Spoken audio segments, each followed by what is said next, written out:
ताज़ा तरीन अपलोड्स की नोटिफिकेशन हासिल करने के लिए हमारे चैनल को सब्सक्राइब करें और साथ में दिए गए घंटी के निशान को दबाना ना भूलें।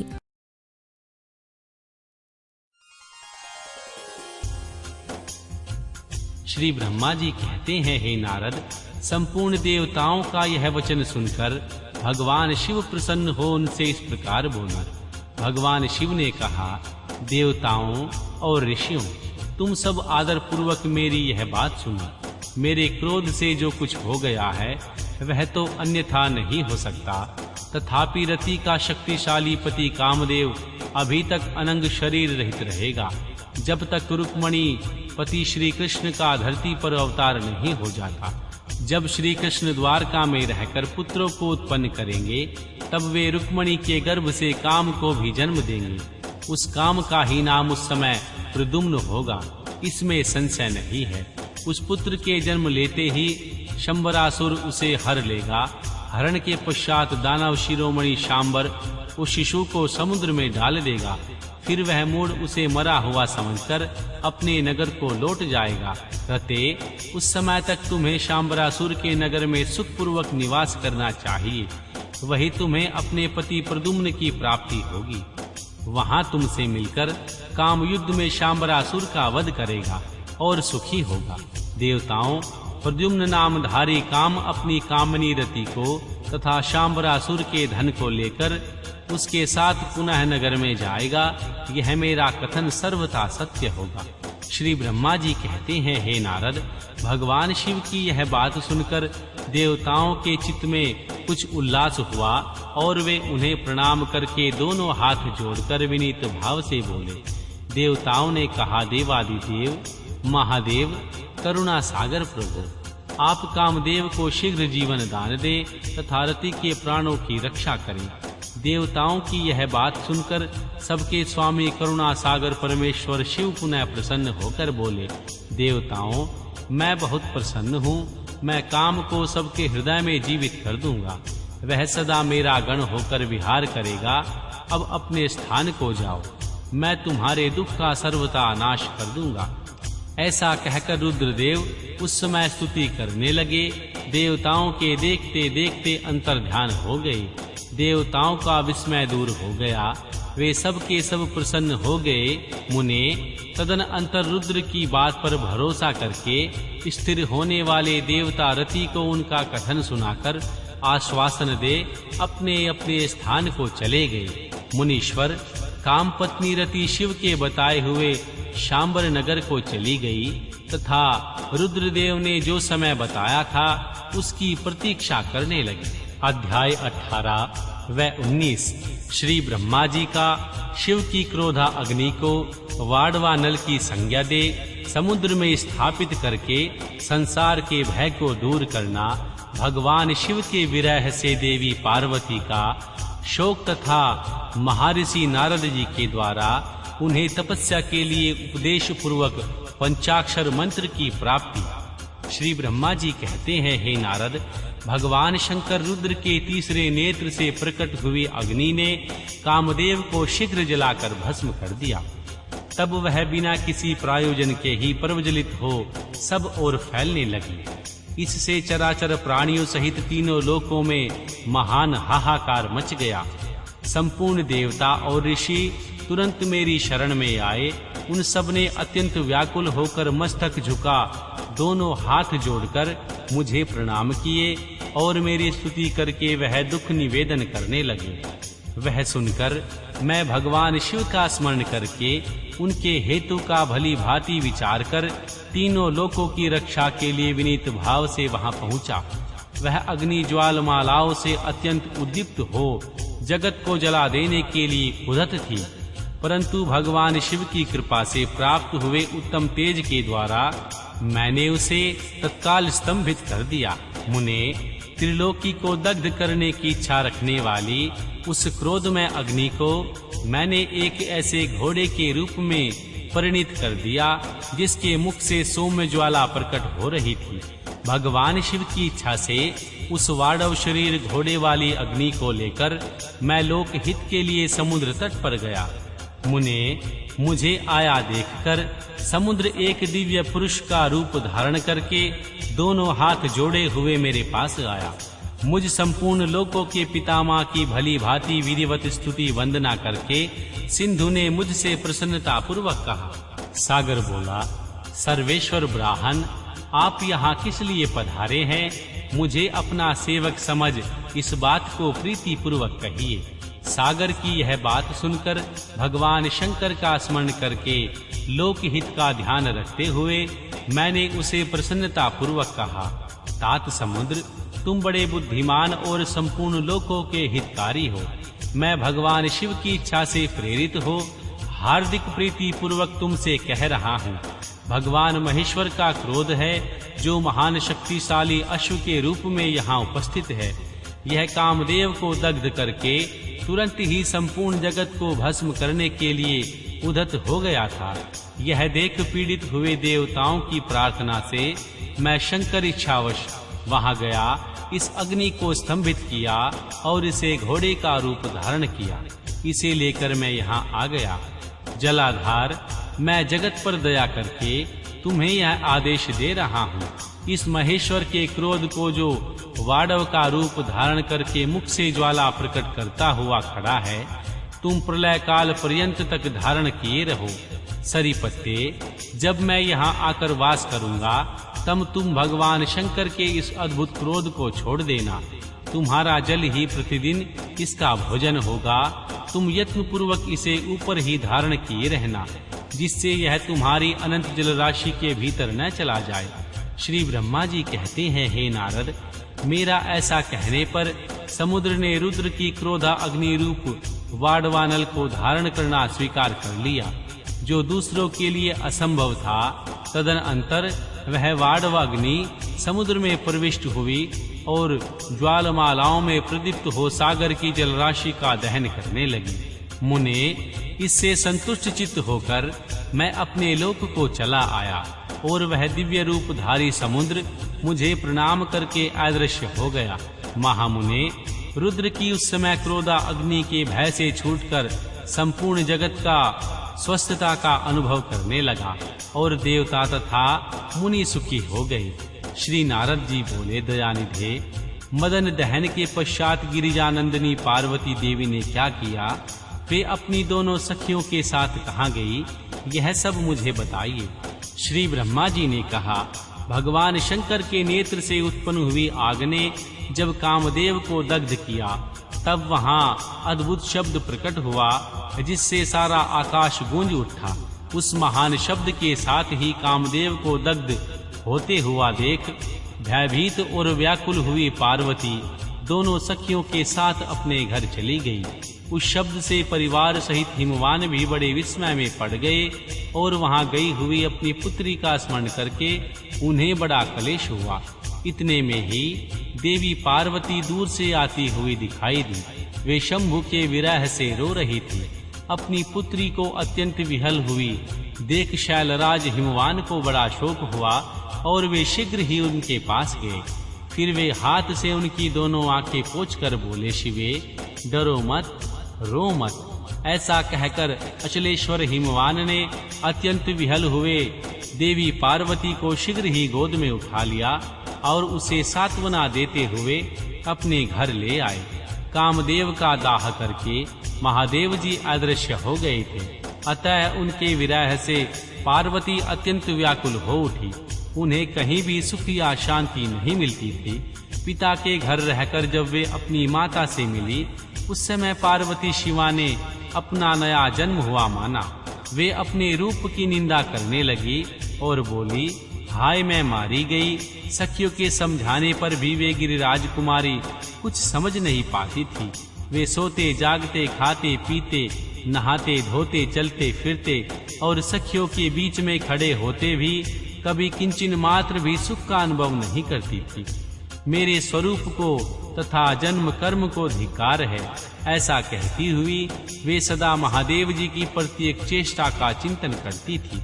इस प्रकार पार्वती भगवान शिव के विरह से मन ही मन अत्यंत क्लेश का अनुभव करती और किंचिन मात्र से भी सुख नहीं पाती थी। वे सदा शिव शिव का ही जाप करती थी शरीर से पिता के घर में रहकर भी वे चित्त से पिनाकमणि भगवान शंकर के पास पहुंची रहती थी।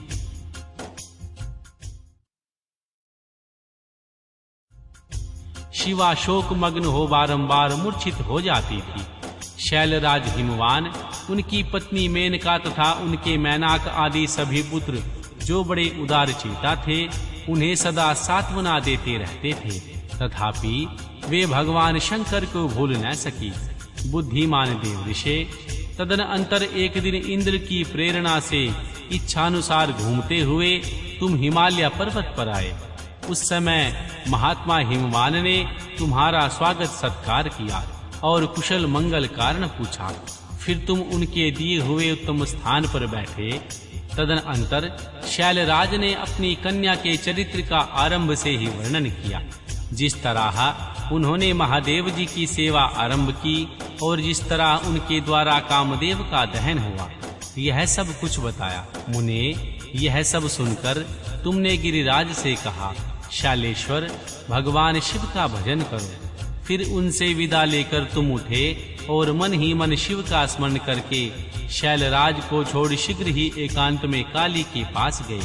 मुने, तुम लोकोपकारी, ज्ञानी तथा शिव के प्रिय भक्त हो, समस्त ज्ञानवानों के शिरोमणि हो, अतः काली के पास आ उसे संबोधित करके उसी के हित में स्थित हो उसे सादर यह सत्य वचन बोले। महर्षि नारद जी, तुमने कहा कालिके, तुम मेरी बात सुनो। मैं दयावश सच्ची बात कह रहा हूँ। मेरा वचन तुम्हारे लिए सर्वथा हितकर ही होगा, निर्दोष तथा उत्तम काम्य वस्तुओं को देने वाला होगा। तुमने यहाँ महादेव जी की सेवा अवश्य की थी, परंतु वह बिना किसी तपस्या के गर्वयुक्त होकर की थी। दीनों पर अनुग्रह करने वाले शिव ने तुम्हारे उसी गर्व को नष्ट किया है। शिवे, तुम्हारे स्वामी महेश्वर विरक्त और महायोगी हैं। उन्होंने केवल कामदेव को जलाकर जो तुम्हें सकुशल छोड़ दिया है, उसमें यही कारण है कि वे भगवान भक्त वत्सल हैं। अतः तुम उत्तम तपस्या में संलग्न हो चिरकाल तक महेश्वर की आराधना करो। तपस्या से तुम्हारा संस्कार हो जाने पर रुद्रदेव तुम्हें अपनी सहधर्मिणी बनाएंगे। तुम भी कभी उन कल्याणकारी शंभु का परित्याग नहीं करोगी। देवी, तुम हठपूर्वक शिव को अपनाने का यत्न करो। शिव के सिवा दूसरे किसी को अपना पति स्वीकार न करना। श्री ब्रह्मा जी कहते हैं, मुने, तुम्हारी यह बात सुनकर गिरिराज कुमारी काली कुछ उल्लासित हो तुमसे हाथ जोड़कर प्रसन्नता पूर्वक बोली। शिवा ने कहा, प्रभु, आप सर्वज्ञ तथा जगत का उपकार करने वाले हैं। मुने, मुझे रुद्रदेव की आराधना के लिए कोई मंत्र दीजिए। श्री ब्रह्मा जी कहते हैं, हे नारद, पार्वती देवी का यह वचन सुनकर तुमने पंचाक्षर शिव मंत्र नमः शिवाय का उन्हें विधि पूर्वक उपदेश दिया।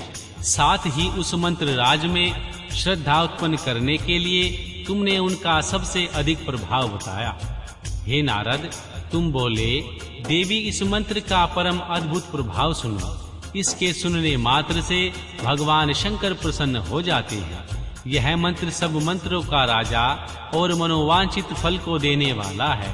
भगवान शंकर को बहुत ही प्रिय है तथा साधक को भोग और मोक्ष देने में समर्थ है। सौभाग्यशालिनी, इस मंत्र का विधि पूर्वक जाप करने से तुम्हारे द्वारा आधारित हुए भगवान शिव अवश्य और शीघ्र ही तुम्हारी आंखों के सामने प्रकट हो जाएंगे। शिवे, सोच संतोष आदि नियमों में तत्पर रहकर भगवान शिव के स्वरूप का चिंतन करती हुई तुम पंचाक्षर मंत्र का जाप करो। इससे आराध्य देव शिव शीघ्र ही संतुष्ट होंगे। साध्वी, इस तरह तपस्या करो। तपस्या से महेश्वर वश में हो सकते हैं। तपस्या से ही सबको मनोवांछित फल की प्राप्ति होती है, अन्यथा नहीं। श्री ब्रह्मा जी कहते हैं, हे नारद, तुम भगवान शिव के प्रिय भक्त हो और इच्छानुसार विचरने वाले हो। तुमने काली से उपयुक्त बात कहकर देवताओं के हित में तत्पर हो स्वर्ग लोक को प्रस्थान किया। तुम्हारी यह बात सुनकर उस समय देवी पार्वती बहुत प्रसन्न हुई। उन्हें परम उत्तम पंचाक्षर मंत्र प्राप्त हो गया था। अध्याय 20 व 21। श्री शिव की आराधना के लिए पार्वती जी की दुष्कर तपस्या। श्री ब्रह्मा जी कहते हैं, देवऋषि, तुम्हारे चले जाने पर प्रफुल्ल चित्त हुई मां पार्वती ने महादेव जी को तपस्या से ही साध्य माना और तपस्या के लिए ही मन में निश्चय कर लिया। तब उन्होंने अपनी सखी जया और विजया के द्वारा पिता हिमाचल और माता मैना से आज्ञा मांगी। पिता ने तो आज्ञा दे दी, परंतु माता मैना ने स्नेहवश अनेक प्रकार से समझाया और घर से दूर जाकर वन में तप करने से पुत्री को रोका। मैना ने तपस्या के लिए वन में जाने से रोकते हुए, उमा बाहर न जाओ, ऐसा कहकर उस समय शिवा का नाम उमा हो गया। मुने, शैलराज की प्यारी पत्नी मैना ने रोकने से शिवा को दुखी हुई जान अपना विचार बदल दिया और मां पार्वती को तपस्या के लिए जाने की आज्ञा दे दी। मुनि श्रेष्ठ, माता की वह आज्ञा पाकर उत्तम व्रत का पालन करने वाली देवी पार्वती ने भगवान शंकर का स्मरण करके अपने मन में बड़े सुख का अनुभव किया। माता पिता को प्रसन्नता पूर्वक प्रणाम करके भगवान शिव के स्मरण पूर्वक दोनों सखियों के साथ वे तपस्या करने के लिए चली। अनेक प्रकार के प्रिय वस्त्रों का परित्याग करके मां पार्वती ने कटी प्रदेश में सुंदर मूंज की मेघला बांध शीघ्र ही वकल धारण कर लिया। हार का परिहार करके उत्तम मृग चर्म को हृदय से लगाया। तत्पश्चात वे तपस्या के लिए गंगा अवतरण गंगोत्री तीर्थ की ओर चली, जहां ध्यान लगाते हुए भगवान शंकर ने कामदेव को दग्ध किया था। हिमालय का वह शिखर गंगा अवतरण के नाम से प्रसिद्ध है। वहीं पर उत्तम श्रृंगी तीर्थ में पार्वती ने तपस्या प्रारंभ की। गौरी के तप करने से उनका गौरी शिखर नाम हो गया। मुने, देवी शिवा ने अपने तप की परीक्षा के लिए वहां बहुत से सुंदर एवं पवित्र वृक्ष लगाए जो फल देने वाले थे। सुंदरी पार्वती ने पहले भूमि शुद्ध करके वहां एक वेदी का निर्माण किया। तदनंतर ऐसी तपस्या आरंभ की जो मुनियों के लिए भी दुष्कर थी। वे मन सहित संपूर्ण इंद्रियों को शीघ्र ही काबू में करके उस वेदी पर उच्च कोटि की तपस्या करने लगी। ग्रीष्म काल में अपने चारों ओर दिन रात आग जलाए रखकर वो बीच में बैठती और निरंतर पंचाक्षर मंत्र का जाप करती रहती। वर्षा ऋतु में वेदी पर सुस्थिर आसन से बैठकर अथवा किसी पत्थर की चट्टान पर ही आसन लगाकर वे निरंतर वर्षा की जलधारा से भीगती रहती थी। शीतकाल में निराहार रहकर भगवान शंकर के भजन में तत्पर होवे सदा शीतल जल के भीतर खड़ी रहती थी तथा रात भर बर्फ की चट्टानों पर बैठा करती थी। इस प्रकार तप करती हुई पंचाक्षर मंत्र के जाप में संलग्न हो देवी शिवा संपूर्ण मनोवांछित फलों के दाता भगवान शिव का ध्यान करती थी। प्रतिदिन अवकाश मिलने पर वे सखियों के साथ अपने लगाए हुए वृक्षों को प्रसन्नता पूर्वक सींचती और वहां पधारे हुए अतिथि का आतिथ्य सत्कार भी करती थी। शुद्ध चित्त वाली मां पार्वती ने प्रचंड आंधी, कड़ाके की सर्दी, अनेक प्रकार की वर्षा तथा दुस्साह धूप का भी सेवन किया।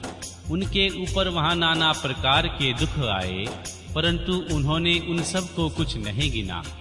हे मुने, वे केवल भगवान शिव में मन लगाकर वहां सुस्थिर भाव से खड़ी या बैठी रहती थी। उनका पहला वर्ष फलाहार में बीता और दूसरा वर्ष उन्होंने केवल पत्ते चबाकर बिताया। इस तरह तपस्या करती हुई देवी पार्वती ने क्रमशः असंख्य वर्ष व्यतीत कर दिए।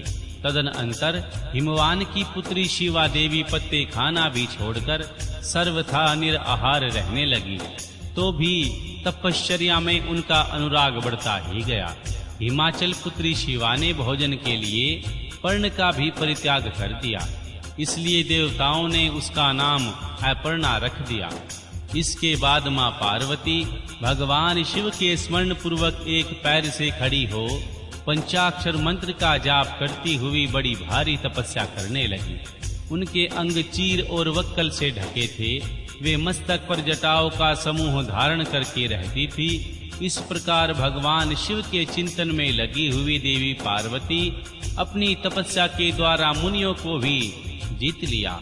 उस तपोवन में महेश्वर के चिंतन पूर्वक तपस्या करती हुई काली के 3000 वर्ष व्यतीत हो गए। तदनंतर जहां महादेव जी ने 60,000 वर्षों तक तप किया था, उस स्थान पर क्षण भर ठहरकर शिवा देवी इस प्रकार चिंता करने लगी, क्या महादेव जी इस समय यहाँ नहीं जानते? मैं उनके नियमों के पालन में तत्पर हो तपस्या कर रही हूँ, फिर क्या कारण है सुदीर्घ काल से तपस्या में लगी हुई मुझ सेविका के पास वो नहीं आए?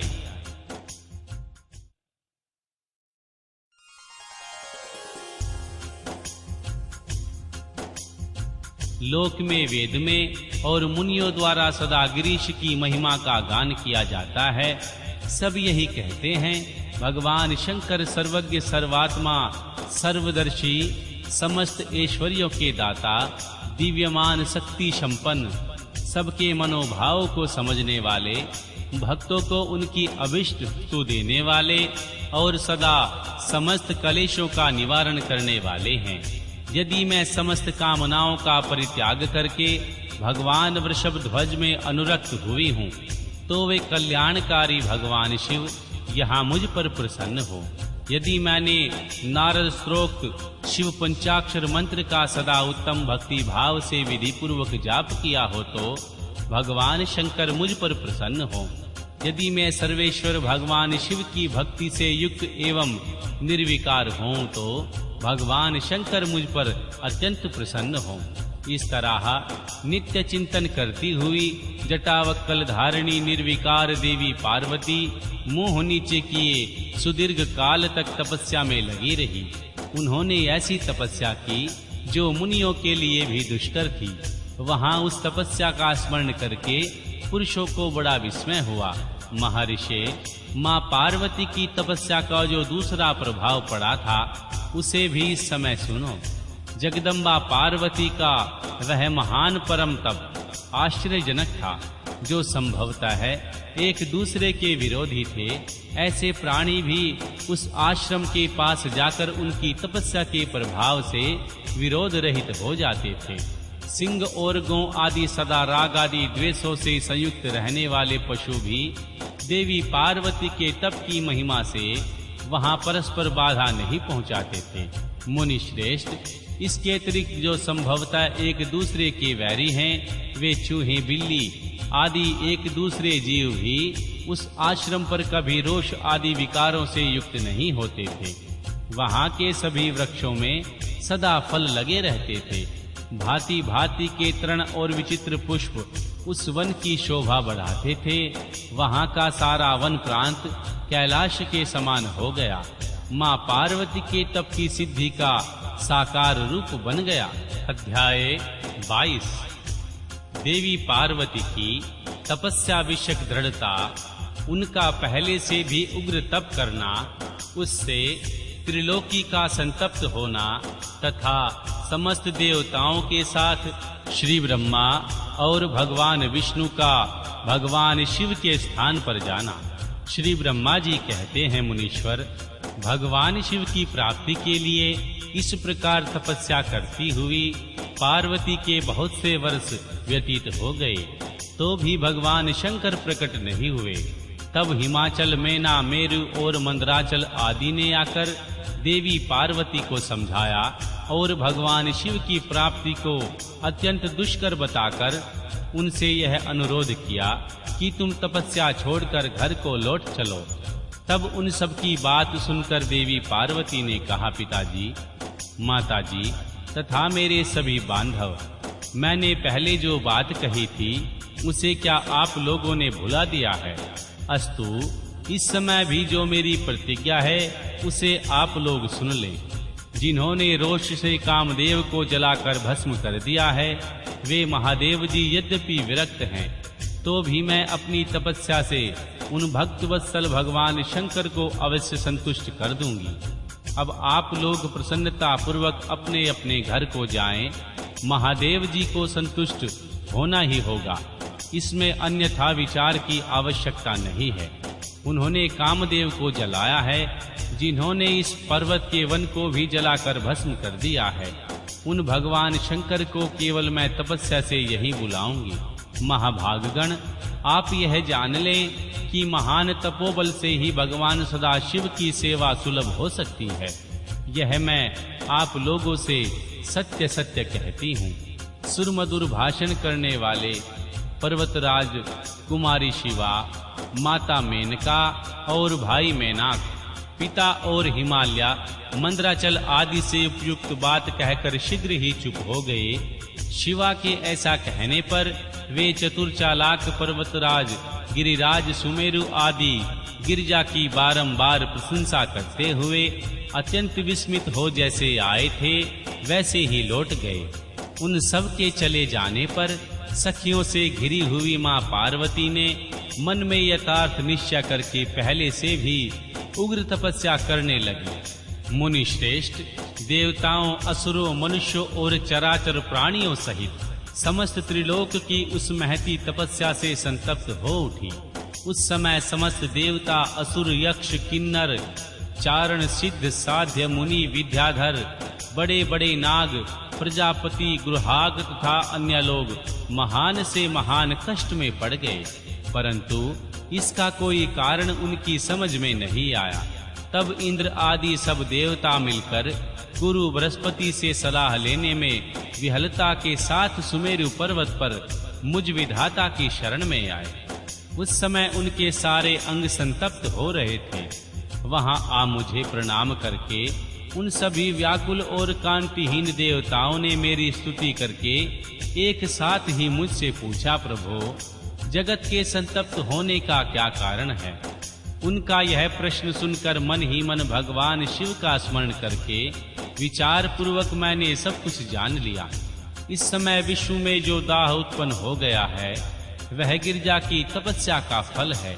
यह जानकर मैं उन सब के साथ शीघ्र ही क्षीर सागर को गया। वहां जाने का उद्देश्य भगवान विष्णु से सब कुछ बताना था। वहां पहुंचकर देखा भगवान श्री हरि सुखद आसन पर विराजमान है। देवताओं के साथ मैंने हाथ जोड़कर प्रणाम पूर्वक उनकी स्तुति की और कहा, महाविष्णु, तपस्या में लगी हुई देवी पार्वती के उग्र तप से संतप्त हो हम सब लोग आपकी शरण में आए हैं। आप हमें बचाइए प्रभु। हम सब देवताओं की यह बात सुनकर शेष सैया पर बैठे भगवान लक्ष्मीपति हमसे बोले। श्री विष्णु ने कहा, देवताओं, मैंने आज देवी पार्वती की तपस्या का सारा कारण जान लिया है। अतः तुम लोग के साथ अब परमेश्वर शिव के समीप चलता हूँ। हम सब लोग मिलकर यह प्रार्थना करेंगे वे गिरजा को ब्याह कर अपने यहाँ ले आवे। अमरो, इस समय समस्त संसार के कल्याण के लिए भगवान शिव के पानी ग्रहण के लिए अनुरोध करेंगे। देवादिदेव पिनाकधारी भगवान शिव शिवा को वरने के लिए जैसे भी हम उनके आश्रम पर जाएं, इस समय हम वैसा ही प्रयत्न करेंगे। अतः परम मंगलमय महाप्रभु रुद्र जहाँ उग्र तपस्या में लगे हुए हैं वही हम सब लोग चलें। भगवान विष्णु की यह बात सुनकर समस्त देवता आदि हठी, क्रोधी और जलाने के लिए उदत रहने वाले प्रलंकर रुद्र से अत्यंत भयभीत होकर बोले। देवताओं ने कहा, भगवान, जो महाभयंकर काला अग्नि के समान दीप्तिमान और भयानक नेत्रों से युक्त है, उन रोष भरे महाप्रभु रुद्र के पास हम लोग नहीं जा सकेंगे, क्योंकि उन्होंने पहले कुपित हो दुर्जय काम को भी जला दिया है। उसी प्रकार वे हमें भी दग्ध कर डालेंगे, इसमें संशय नहीं। मुने, इंद्रादि देवताओं की बात सुनकर लक्ष्मीपति श्री हरि ने उन सबको सांत्वना देते हुए कहा। श्री हरि बोले, हे देवताओं, तुम सब लोग प्रेम और आदर के साथ मेरी बात सुनो। भगवान शिव देवताओं के स्वामी हैं, उनके भय का नाश करने वाले हैं, वे तुम्हें दग्ध नहीं करेंगे। तुम सब लोग बड़े चतुर हो, अतः तुम्हें शंभु को कल्याणकारी मानकर हमारे साथ उत्तम प्रभु उन महादेव जी की शरण में चलना चाहिए। भगवान श्री शिव पुरुष सर्वेश्वर वर्णीय परा तत्पर तपस्वी और परमात्मा स्वरूप हैं, अतः हमें उनकी शरण में अवश्य चलना चाहिए। प्रभावशाली श्री विष्णु के ऐसा कहने पर सब देवता उनके साथ पिनाकमणि भगवान शिव का दर्शन के लिए चल पड़े। मार्ग में देवी पार्वती का आश्रम पहले पड़ता था, अतः उन गिरिजानंदिनी की तपस्या देखने के लिए विष्णु आदि सब देवता कौतूहल पूर्वक उनके आश्रम पर गए। देवी पार्वती के श्रेष्ठ तप को देखकर उन सब देवता उनके उत्तम तेज से व्याप्त हो गए।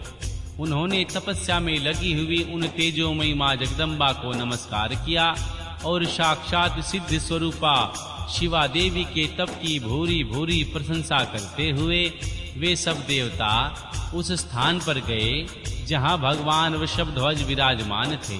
मुने, वहां पहुंचकर सब देवताओं ने पहले तुम्हें उनके पास भेजा और स्वयं वे मदन दहनकारी भगवान हर से दूर ही खड़े रहे। वे वहीं से यह देखते रहे कि भगवान शिव कुपित हैं या प्रसन्न। हे नारद, तुम तो सदा निर्भय रहने वाले और विशेषतः शिव के भक्त हो, अतः तुमने भगवान शिव के स्थान पर जाकर उन्हें सर्वथा प्रसन्न देखा। फिर वहां से लौटकर तुम श्री विष्णु आदि सब देवताओं को भगवान शिव के स्थान पर ले गए और वहां पहुंचकर श्री विष्णु आदि सब देवताओं ने भक्त वत्सल भगवान शिव सुखपूर्वक प्रसन्न मुद्रा में बैठे हैं, अपने गणों से घिरे हुए हैं। शंभु तपस्वी का रूप धारण किए योग पट पर आसीन थे। उन परमेश्वर रूपी भगवान शंकर का दर्शन करके मेरे सहित श्री विष्णु तथा अन्य देवताओं, सिद्धों और मुनीश्वरों ने उन्हें प्रणाम करके वेदों और उपनिषदों के सूत्रों द्वारा उनका स्तवन किया।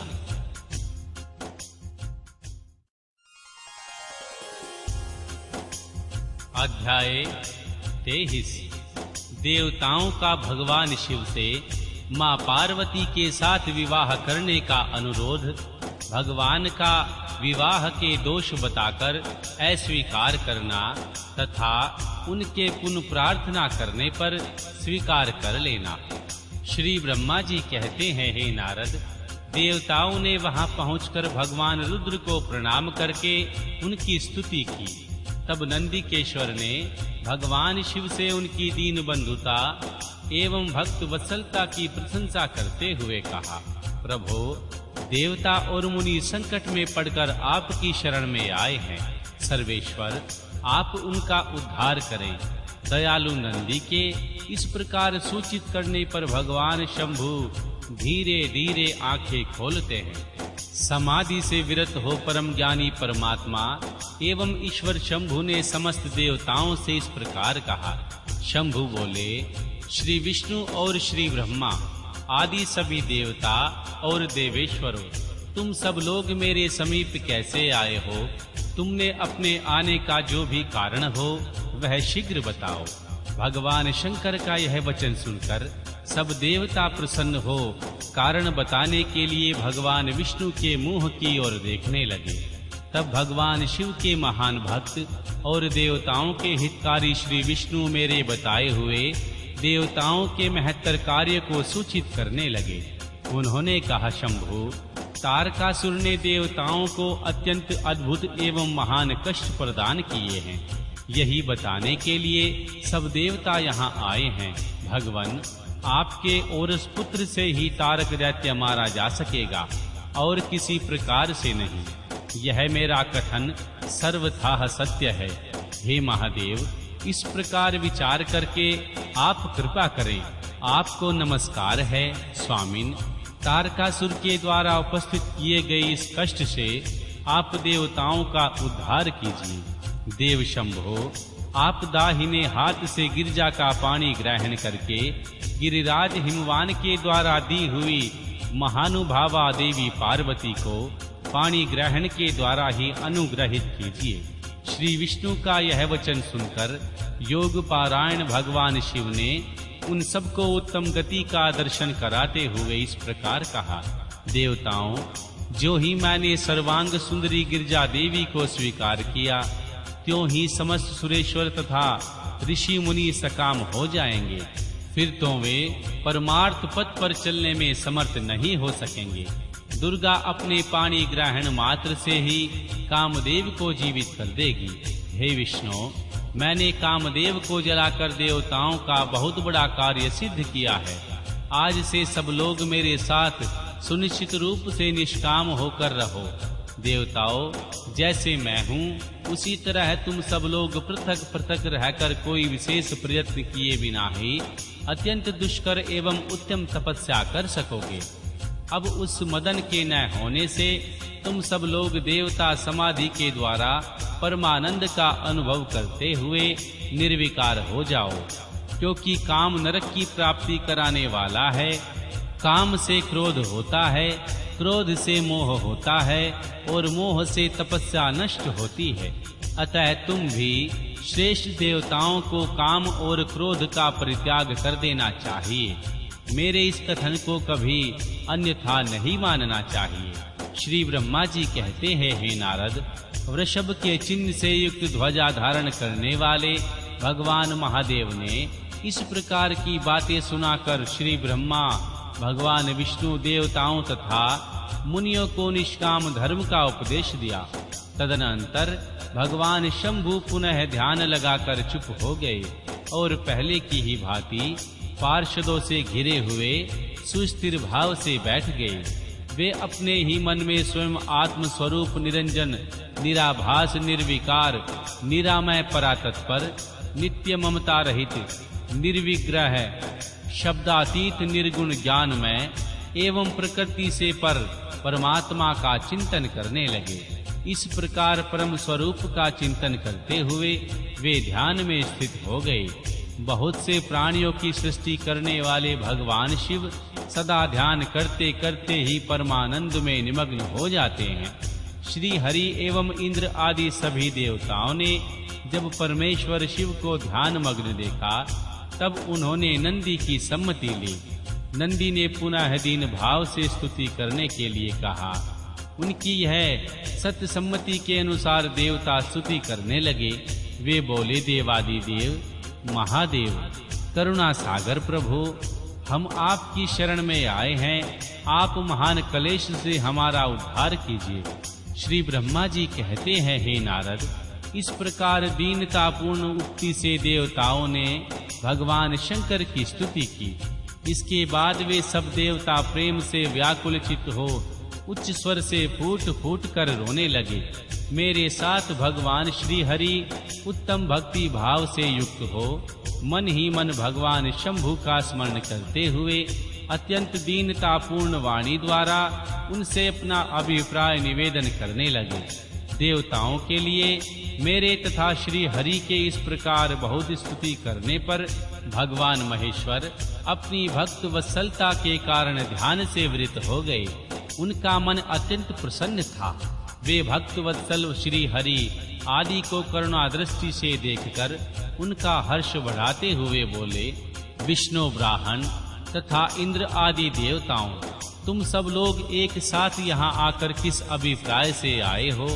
मेरे सामने सच सच बताओ। श्री हरि ने कहा, महेश्वर, आप सर्वज्ञ हैं, सबके अंतर्यामी ईश्वर हैं। क्या आप हमारे मन की बात नहीं जानते?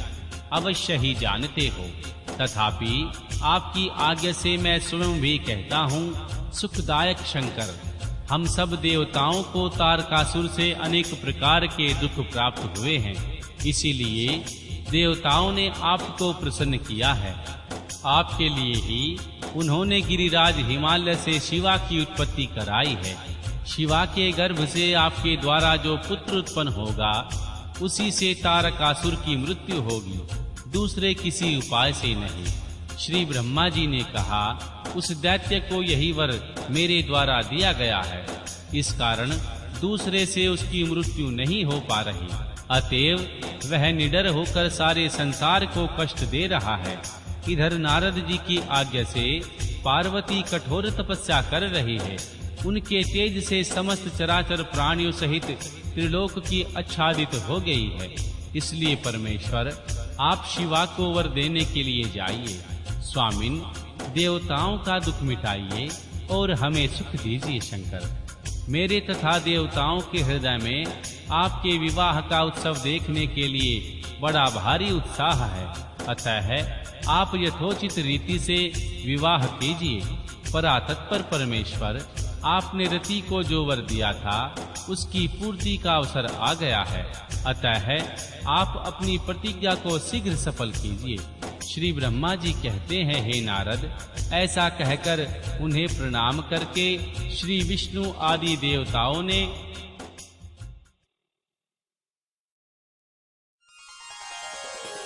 अध्याय 24 भगवान शिव की आज्ञा से सप्तऋषियों का देवी पार्वती के आश्रम पर जा उनके शिव विषयक अनुराग की परीक्षा करना और भगवान को सब वृतांत बताकर स्वर्ग को जाना। श्री ब्रह्मा जी कहते हैं, देवताओं के अपने आश्रम पे चले जाने पर मां पार्वती के तप की परीक्षा के लिए भगवान शंकर समाधिस्थ हो गए। वे स्वयं अपने आप में ही अपने ही परातत्पर स्वस्थ माया रहित तथा उपद्रव शून्य स्वरूप का चिंतन करने लगे।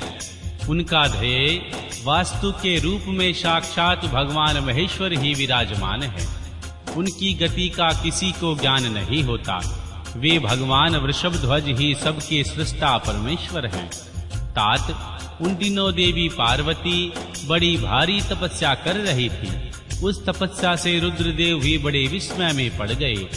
भक्ताधीन होने के कारण ही वे समाधि से विचलित हो गए और किसी कारण से नहीं। तदनंतर सृष्टिकर्ता हर ने वशिष्ठ आदि सप्तऋषियों का स्मरण किया।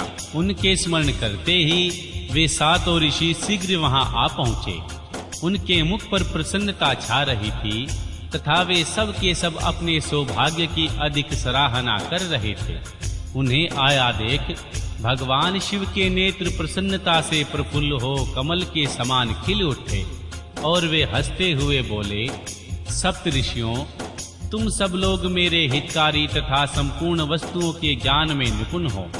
अतः शीघ्र मेरी बात सुनो।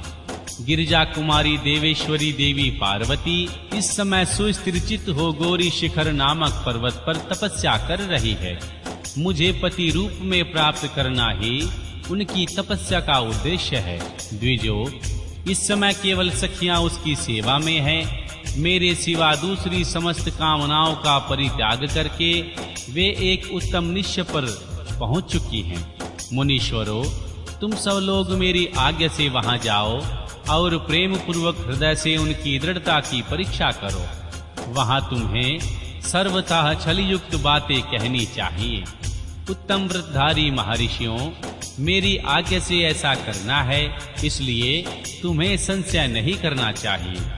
भगवान शंकर की आज्ञा पाकर वे सातों ऋषि तुरंत ही उस स्थान पर जा पहुंचे जहां दीप्तिमती जगन्माता पार्वती विराजमान थी।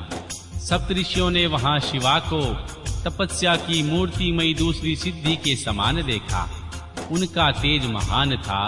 वे अपने उत्तम तेज से प्रकाशित हो रही थी। उन उत्तम व्रतधारी सप्तऋषियों ने मन ही मन उन्हें प्रणाम किया और उनके विशेषतः पूजित हो वे मस्तक झुकाए इस प्रकार बोले। सप्तऋषियों ने कहा, हे देवी गिरिजा नंदिनी, हमारी यह बात सुनो।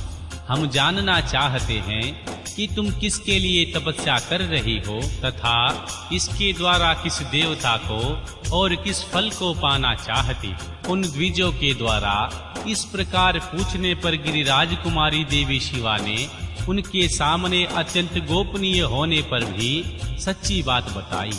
देवी पार्वती बोली, मुनीश्वरों, आप लोग प्रसन्नता पूर्वक हृदय से मेरी बात सुने। मैंने अपनी बुद्धि से जिनका चिंतन किया है वह अपना विचार मैं आपके सामने रखती हूँ। आप लोग असंभव बातें सुनकर मेरा उपहास करेंगे, इसलिए उन्हें कहने में संकोच ही होता है, तथापि फिर भी कहती हूँ। क्या करूं, मेरा यह मन अत्यंत दृढ़ता पूर्वक एक उत्कृष्ट कर्म के अनुष्ठान में लग गया है और ऐसा करने के लिए विवश हो गया है। यह पानी के ऊपर बहुत बड़ी दीवार खड़ी करना चाहता है। देव ऋषि का उपदेश पाकर मैं भगवान रुद्र मेरे पति हों, इस मनोरथ को मन में लिए अत्यंत कठोर तप कर रही हूँ। मेरा मन रूपी पक्षी बिना पंख के ही हठपूर्वक आकाश में उड़ रहा है। मेरे स्वामी करुणा निधान भगवान शंकर ही इसके इस आशा की पूर्ति कर सकते हैं। देवी पार्वती का यह वचन सुनकर वे मुनि हंस पड़े और गिरिजा का सम्मान करते हुए प्रसन्नता पूर्वक छलयुक्त मिथ्या वचन बोले। ऋषियों ने कहा, गिरिजा नंदिनी, देव ऋषि नारद व्यर्थ ही अपने को पंडित मानते हैं। उनके मन में क्रूरता भरी रहती है। आप समझदार होकर भी क्या उनके चरित्र को नहीं जानती? नारद छल कपट की बातें करते हैं और दूसरों के चित्त को मोह में डालकर मत डालते हैं। उनकी बातें सुनने में सर्वथा हानि ही होती है। ब्रह्मपुत्र दक्ष के पुत्रों को नारद ने जो छल पूर्वक उपदेश दिया था, उसका फल यह हुआ, वे सब के सब अपने पिता के घर लौटकर न आ सके। यही हाल उन्होंने दक्ष के दूसरे पुत्रों का भी किया। वे भी उनके चक्कर में आकर भिखारी बन गए। विद्याधर चित्रकेतु को उन्होंने ऐसा उपदेश दिया, उसका घर ही उजड़ गया। प्रहलाद को अपना चेला बनाकर उन्होंने हिरण्याकशिपु से बड़े-बड़े दुख दिलवाए। वे सदा दूसरों की बुद्धि में भेद पैदा किया करते हैं। नारद मुनि कानों को पसंद आने वाली अपनी जिस विद्या से जिसको सुना देते हैं, वही अपना घर छोड़कर तत्काल भीख मांगने वाला हो जाता है। उसका मन मलिन है, केवल शरीर ही सदा उज्जवल दिखाई देता है। हम उन्हें विशेष रूप से जानते हैं क्योंकि उनके साथ रहते हैं। उनका उपदेश पाकर बड़े-बड़े विद्वानों द्वारा सम्मानित होने वाली तुम भी व्यर्थ ही भुलावे में आ गई और मूर्ख बनकर दुष्कर तपस्या करने लगी। बाले, तुम जिनके लिए यह भारी तपस्या कर रही हो, वे रुद्र सदा उदासीन निर्विकार तथा काम के शत्रु हैं, इसमें संशय नहीं है। वे अमंगलिक वस्तुओं से युक्त शरीर धारण करते हैं, लज्जा को तिलांजलि दे चुके हैं। उनका न कहीं घर है न कहीं द्वार है। वे किस कुल में उत्पन्न हुए हैं, इसका भी किसी को पता नहीं है। कुत्सित वेश धारण किए भूतों तथा प्रेतों के आदि के साथ नंग धड़ंग हो शूल धारण किए घूमते हैं। धूर्त नारद ने अपनी माया से तुम्हें सारे विज्ञान को नष्ट कर दिया है। युक्ति से तुम्हें मोह लिया है और तुमसे तप करवाया है। देवेश्वरी, गिरिजा नंदिनी, तुम ही विचार करो कि ऐसे वर को पाकर तुम्हें क्या सुख मिलेगा। पहले रुद्र ने बुद्धि से खूब सोच विचार कर साध्वी सती से विवाह किया, परंतु वे ऐसे मूढ़ हैं कि कुछ दिन भी उनका विवाह निभा न सके। उस बेचारी को वैसे ही दोष देकर उन्होंने त्याग दिया और स्वयं स्वतंत्र हो निष्कल और शोक रहित स्वरूप का ध्यान करते हुए उसी में सुखपूर्वक रम गए। देवी, जो सदा अकेले रहने वाले शांत संग्रहित और अद्वितीय हैं, उनके साथ किसी स्त्री का निर्वाह कैसे होगा? आज भी कुछ नहीं बिगड़ा है। तुम हमारी आज्ञा मानकर लौट जाओ और इस दुर्बुद्धि को त्याग दो। महाभागे, इसमें तुम्हारा भला होगा। तुम्हारे योग्य वर हैं भगवान विष्णु, जो समस्त सद्गुणों से युक्त हैं। वे वैकुंठ में रहते हैं, लक्ष्मी के स्वामी हैं और नाना प्रकार की क्रीड़ाएं करने में कुशल हैं। उनके साथ हम तुम्हारा विवाह कर देंगे और वह विवाह तुम्हारे लिए समस्त सुखों को देने वाला होगा। देवी पार्वती, तुम्हारा जो रुद्र के साथ विवाह करने का हठ है, ऐसे हठ को छोड़ दो और सुखी हो जाओ। श्री ब्रह्मा जी कहते हैं, हे नारद, उनकी ऐसी बात सुनकर जगदम्बिका माँ पार्वती हंस पड़ी और पुनः उन ज्ञान विशारद मुनियों से बोली। देवी पार्वती ने कहा, मुनीश्वरों, आपने अपनी समझ से ठीक ही कहा है, परंतु द्विजो, मेरा हठ भी छूटने वाला नहीं है। मेरा शरीर पर्वत से उत्पन्न होने के कारण मुझ में स्वाभाविक कठोरता विद्यमान है। अपनी बुद्धि से ऐसा विचार कर आप लोग मुझे तपस्या से रोकने का कष्ट न करें। देव ऋषि का उपदेश वाक्य मेरे लिए परम हितकर है, इसलिए मैं उसे कभी नहीं छोड़ूंगी। वेदवेता भी यह जानते हैं कि गुरुजनों का वचन हितकर होता है, गुरुओं का वचन सत्य होता है। ऐसा जिनका दृढ़ विचार है, उन्हें इस लोक और परलोक में परम सुख की प्राप्ति होती है और दुख कभी नहीं होता। गुरुओं का वचन सत्य होता है, यह विचार जिनके हृदय में नहीं है, उन्हें इस लोक और परलोक में भी दुख ही प्राप्त होता है, सुख कभी नहीं मिलता। अतः द्विजो, गुरुओं के वचन का कभी किसी तरह भी त्याग नहीं करना चाहिए। मेरा घर बसे या उजड़ जाए, मुझे तो यह हट ही सदा सुख देने वाली लगती है। मुनीश्वरों, आपने जो बात कही है, मैं उनका आपके कहे हुए तात्पर्य से भिन्न अर्थ समझती हूँ और उनका यहाँ संक्षेप से विचेचन प्रस्तुत करती हूँ। आपने यह ठीक ही कहा कि भगवान विष्णु सद्गुणों के धाम तथा लीला विहारी हैं। साथ ही आपने सदाशिव को निर्गुण कहा। इसमें जो कारण है वह बताया जाता है। भगवान शिव साक्षात पार ब्रह्म हैं, अतएव निर्विकार हैं। वे केवल भक्तों के लिए शरीर धारण करते हैं, फिर भी लौकिक की प्रभुता को दिखाना नहीं चाहते। अतः परमहंसों की जो प्रिय गति है, उसी को वे धारण करते हैं, क्योंकि वे भगवान शंभु परमानंदमय हैं, इसीलिए अवधूत रूप से रहते हैं। मायालिप्त जीवों को ही भूषण आदि की रुचि होती है, ब्राह्मण को नहीं। वे प्रभु गुणातीत, अजन्मा, माया रहित, आलक्ष्य गति और विराट हैं। द्विजो, भगवान शंभु किसी विशेष धर्म या जाति आदि के कारण किसी पर अनुग्रह नहीं करते। मैं गुरु की कृपा से ही भगवान शिव को यथार्थ रूप से जानती हूँ। ब्रह्म ऋषियों, यदि भगवान शिव मेरे साथ विवाह नहीं करेंगे तो मैं सदा कुंवारी ही रह जाऊंगी, परंतु दूसरों के साथ विवाह नहीं करूंगी, यह मैं सत्य कहती हूँ। यदि सूर्य पश्चिम दिशा में उगने लगे, मेरु पर्वत अपने स्थान से विचलित हो जाए, अग्नि शीतलता को अपना ले तथा कमल पर्वत शिखर की शिला के ऊपर खिलने लगे, तो भी मेरा हट यह नहीं छूट सकता। यह मैं सच्ची बात कहती हूँ। श्री ब्रह्मा जी कहते हैं, हे नारद, ऐसा कहकर उन मुनियों को प्रणाम करके गिरिराज कुमारी पार्वती निर्विकार चित्त से भगवान शिव का स्मरण करती हुई चुप हो गई। इस प्रकार गिरिजा के उत्तम निश्चय को जानकर सप्तऋषि भी उनकी जय जयकार करने लगे और उन्होंने पार्वती को उत्तम आशीर्वाद दिया। मुने, गिरिजा देवी की परीक्षा करने वाले वे सातों ऋषि उनको प्रणाम करके प्रसन्नचित हो शीघ्र ही भगवान शिव के स्थान को चले गए। वहां पहुंचकर भगवान शिव को मस्तक नवा उन्होंने सारा वृतांत निवेदन करके उनकी आज्ञा ले पुनः सादर स्वर्गलोक को चले गए। अध्याय 24।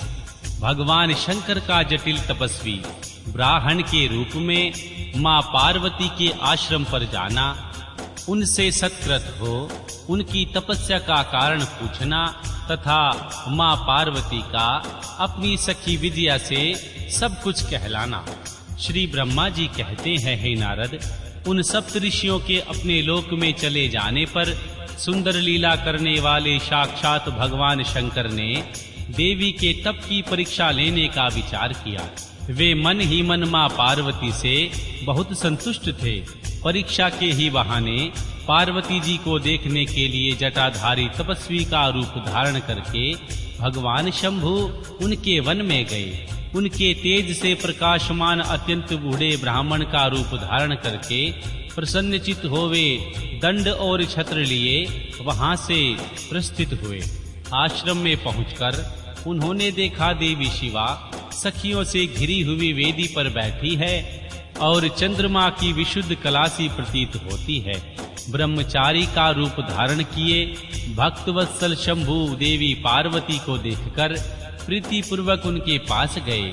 उन अद्भुत तेजस्वी ब्राह्मण देवता को आया देखकर उस समय देवी शिवा ने समस्त पूजन सामग्रियों द्वारा उनकी पूजा की।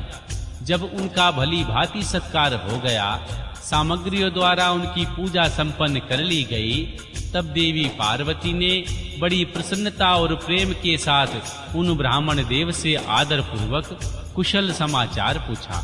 मां पार्वती बोली, ब्रह्मचारी का स्वरूप धारण करके आए हुए आप कौन हैं और कहां से पधारे हैं? वेद वेताओं में श्रेष्ठ विप्रवर, आप अपने तेज से इस वन को प्रकाशित कर रहे हैं। मैंने जो कुछ पूछा है उसे बतलाइए। भगवान शंकर ने कहा, मैं इच्छानुसार विचरने वाला वृद्ध ब्राह्मण हूँ, पवित्र बुद्धि तपस्वी, दूसरों को सुख देने वाला और परोपकारी हूँ, इसमें संशय नहीं है। तुम कौन हो, किसकी पुत्री हो और इस निर्जन वन में किस लिए ऐसी तपस्या कर रही हो, जो पंजों के बल पर खड़े हो तप करने वाले मुनियों के लिए भी दुर्लभ है। तुम न बालिका हो न वृद्धा हो, सुंदरी तरुणी जान पड़ती हो, फिर किस लिए पति के बिना इस वन में आकर कठोर तपस्या कर रही हो? भद्रे, क्या तुम किसी तपस्वी की सहचारिणी तपस्वी हो? देवी, क्या वह तपस्वी तुम्हारा पालन पोषण नहीं करता, जो तुम्हें छोड़कर अन्यत्र चला गया है? बोलो, तुम किसके कुल में उत्पन्न हुई हो? तुम्हारे पिता कौन हैं और तुम्हारा नाम क्या है?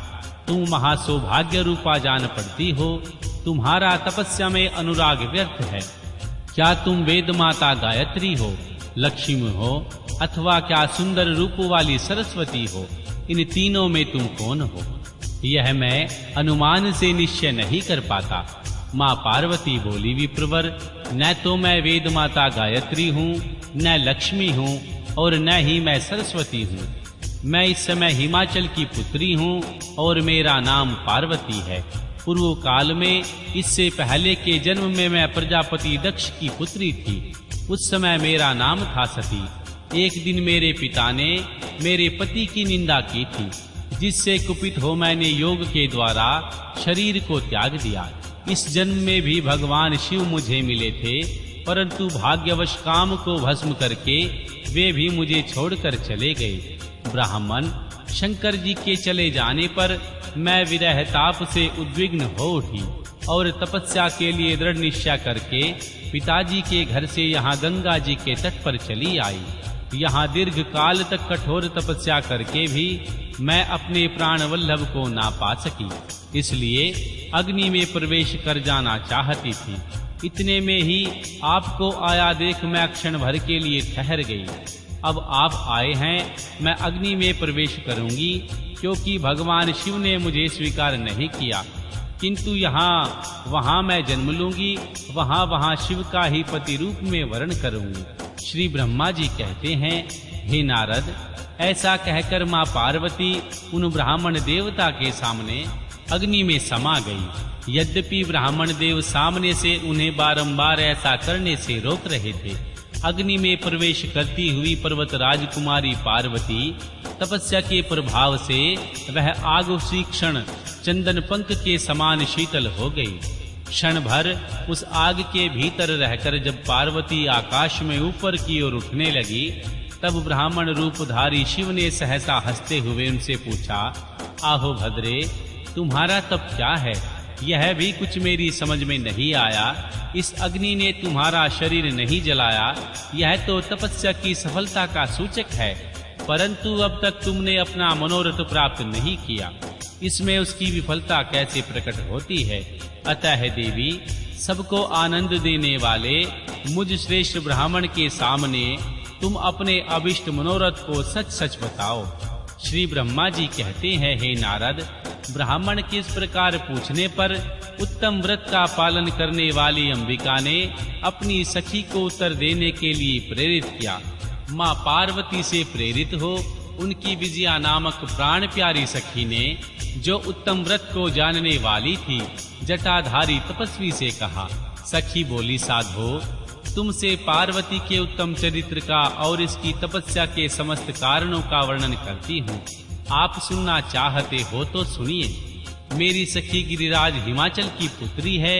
ये पार्वती और काली के नाम से विख्यात है तथा माता मेनका की कन्या है। अब तक किसी ने इनके साथ विवाह नहीं किया। ये भगवान शिव के सिवा किसी दूसरे को भी नहीं चाहती। उन्हीं के लिए 3000 वर्षों से तपस्या कर रही है। भगवान शिव की प्राप्ति के लिए ही मेरी इन सखी ने ऐसा तप आरंभ किया। विप्रवर, इसमें जो कारण है उसे बताती हूँ, सुनिए। ये पर्वत राजकुमारी श्री ब्रह्मा, भगवान विष्णु तथा इंद्र आदि देवताओं को भी छोड़कर केवल पिनाकमणि भगवान शंकर को ही पति रूप में प्राप्त करना चाहती है और नारद जी के आदेश से यह कठोर तपस्या कर रही है। द्विज श्रेष्ठ, आपने जो कुछ पूछा था उसके अनुसार मैंने प्रसन्नता पूर्वक अपनी सखी का मनोरथ बता दिया है। अब आप और क्या सुनना चाहते हैं? श्री ब्रह्मा जी कहते हैं, हे नारद, विजया का यह यथार्थ वचन सुनकर जटाधारी तपस्वी रुद्र हंसते हुए बोले, सखी ने यह जो कुछ कहा है उसमें मुझे परिहास का अनुमान होता है। यदि यह सब ठीक ठाक हो तो पार्वती देवी अपने मुंह से कहे। जटिल ब्राह्मण के इस प्रकार कहने पर मां पार्वती अपने मुंह से ही यूं कहने लगी।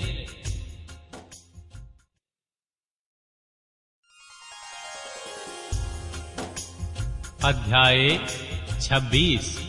देवी पार्वती की यह बात सुनकर जटाधारी ब्राह्मण का भगवान शिव की निंदा करते हुए देवी पार्वती को उनकी ओर से मन हटा लेने का आदेश देना।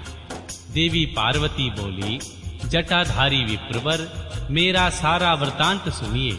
मेरी सखी ने जो कुछ कहा है वह ज्यों का त्यों सत्य है, उसमें कुछ भी असत्य नहीं है। मैं मन और वाणी और क्रिया द्वारा सत्य ही कहती हूँ, असत्य नहीं। मैंने साक्षात पति भाव से भगवान शंकर का ही वर्ण किया है। यद्यपि जानती हूँ वह दुर्लभ वस्तु भला मुझे कैसे प्राप्त हो सकती है, तथापि मन की उत्कंठा से विवश हो मैं तपस्या कर रही हूँ। ब्राह्मण से ऐसी बात कहकर देवी पार्वती उस समय चुप ही रही। तब उनकी वह बात सुनकर ब्राह्मण ने कहा।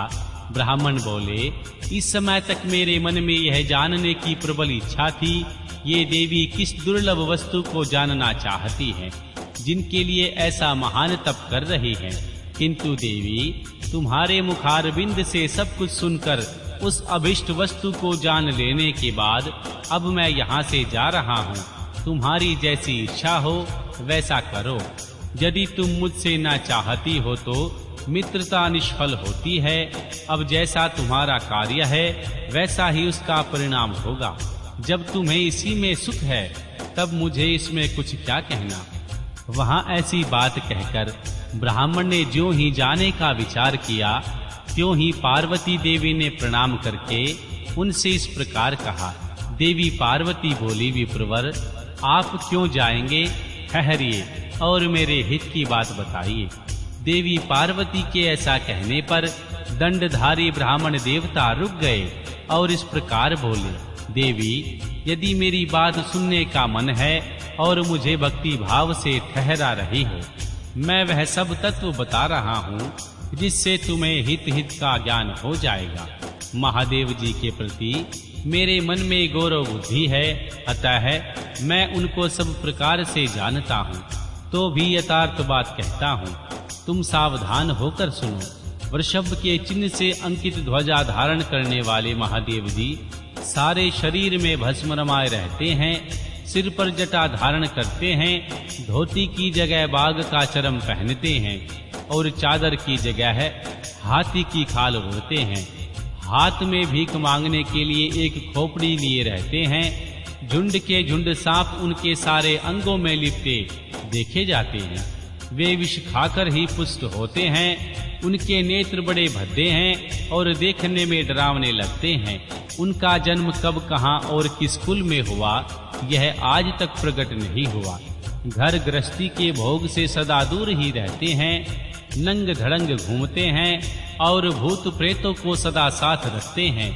उनके एक दो नहीं 10 भुजाएं हैं। देवी, मैं समझ नहीं पाता कि किस कारण से तुम उन्हें अपना पति बनाना चाहती हो। तुम्हारा ज्ञान कहाँ चला गया? इस बात को आज सोच विचार कर मुझे बताओ। दक्ष ने अपने यज्ञ में अपनी ही पुत्री सती को केवल यही सोचकर नहीं बुलाया कि वह कपालधारी भिक्षुक की भार्या है। इतना ही नहीं, उन्होंने यज्ञ में भाग देने के लिए सब देवताओं को बुलवाया, किंतु शंभु को छोड़ दिया। सती उनकी अपमान के कारण अत्यंत क्रोध से व्याकुल हो उठी। उसे अपने प्राणों से प्यारे शंकर जी को तो छोड़ा ही, अपने प्राणों को भी त्याग दिया। तुम तो स्त्रियों में रत्न हो, तुम्हारे पिता समस्त पर्वतों के राजा हैं, फिर तुम क्यों इतना उग्र तपस्या के द्वारा वैसे पति को पाने की अभिलाषा करती हो? सोने की मुद्रा अशर्फी देकर बदले में उतना ही बड़ा कांच लेना चाहती हो। उज्जवल चंदन छोड़कर अपने अंगों में कीचड़ लपेटना चाहती हो। सूर्य के तेज का परित्याग करके जुगनों की चमक पाना चाहती हो। महीन वस्त्र त्याग कर अपने शरीर को चमड़े से ढकने की इच्छा करती हो। घर में रहना छोड़कर वन में धूनी रमाना चाहती हो। तथा देवेश्वरी, यदि तुम इंद्र आदि लोकपालों को त्याग कर शिव के प्रति अनुरक्त हो, अवश्य ही रत्नों के उत्तम भंडार को त्याग कर लोहा पाने की इच्छा करती हो। लोक में इस बात को अच्छा नहीं कहा गया है। शिव के साथ तुम्हारा संबंध मुझे इस समय परस्पर विरुद्ध दिखाई देता है। कहाँ तुम, जिनके नेत्र प्रफुल्ल कमल दल के समान शोभा पाते हैं, और कहाँ वे रुद्र जो 3 भद्दी आंखें धारण करते हैं। तुम तो चंद्रमुखी हो और शिव 5 मुखी कहे गए हैं। तुम्हारे सिर पर दिव्य वेणी सर्पिणी की शोभा पा रहे हैं, परंतु शिव के मस्तक पर तो जटाजूट बताया जाता है, वह प्रसिद्ध ही है। तुम्हारे अंग में चंदन का अंगराग होगा और शिव के शरीर में चिता का भस्म। कहाँ तुम्हारी सुंदर मृदुल साड़ी और कहाँ शंकर जी के उपयोग में आने वाले हाथी की खाल। कहाँ तुम्हारे अंगों में दिव्य आभूषण और कहाँ शंकर के सर्वांग में लिपटे हुए सर्प। कहाँ तुम्हारी सेवा के लिए उदत रहने वाले संपूर्ण देवता और कहाँ भूतों की दी हुई बलि को पसंद करने वाले शिव। कहाँ तो मृदंग की मधुर ध्वनि और कहाँ डमरू की डिमडिम। कहाँ भेरियों के समूह की गड़गड़ाहट और कहाँ अशुभ श्रृंगी नाद। कहाँ ढक्का का शब्द और कहाँ अशुभ गलनाद। तुम्हारा यह उत्तम रूप शिव के योग्य कदापि नहीं है। यदि उसके पास धन होता तो वे दिगांबर नंगे क्यों रहते? सवारी के नाम पर उनके पास एक बूढ़ा बैल है और दूसरा कोई भी सामग्री उनके पास नहीं है। कन्या के लिए ढूंढे जाने वाले वरों में जो नारियों को सुख देने वाले गुण बताए गए हैं, उनमें से एक भी गुण भद्दी आंख वाले रुद्र में नहीं है। तुम्हारे परम प्रिय काम को भी उन देवता ने दग्ध कर दिया और तुम्हारे पति उनका अनादर तो तभी देख लिया गया जब वे तुम्हें छोड़कर अन्यत्र चले गए। उनकी कोई जाति नहीं देखी जाती, उनमें विद्या तथा ज्ञान का भी पता नहीं चलता। पिशाच ही उनके सहायक हैं और विष तो उनके कंठ में ही दिखाई देता है। वे सदा अकेले रहने वाले और विशेष रूप से विरक्त हैं, इसलिए तुम्हें हर के साथ अपने मन को नहीं जोड़ना चाहिए। कहाँ तुम्हारे कंठ में सुंदर हार और कहाँ उनके गले में नरमुंडों की माला। देवी, तुम्हारे और हर के रूप आदि सब एक दूसरे के विरुद्ध हैं, अतः मुझे तो यह संबंध नहीं रुचता। फिर तुम्हारी जैसी इच्छा हो वैसा करो। संसार में जो भी असद वस्तु है वह सब तुम स्वयं चाहने लगी हो, अतः मैं कहना चाहता हूँ उस असत की ओर से अपने मन को हटा लो, अन्यथा जो चाहो वह करो, मुझे कुछ नहीं कहना। श्री ब्रह्मा जी कहते हैं, हे नारद, यह बात सुनकर देवी पार्वती भगवान शंकर की निंदा करने वाले ब्राह्मण पर मन ही मन कुपित हो उठी और उनसे इस प्रकार बोली।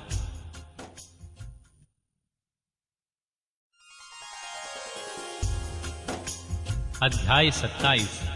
देवी पार्वती का परमेश्वर शिव की महत्ता का प्रतिपादन करना, रोष पूर्वक जटिल ब्राह्मण को फटकारना, सखी द्वारा उन्हें फिर बोलने से रोकना तथा भगवान शिव का उन्हें प्रत्यक्ष दर्शन दे अपने साथ चलने के लिए कहना।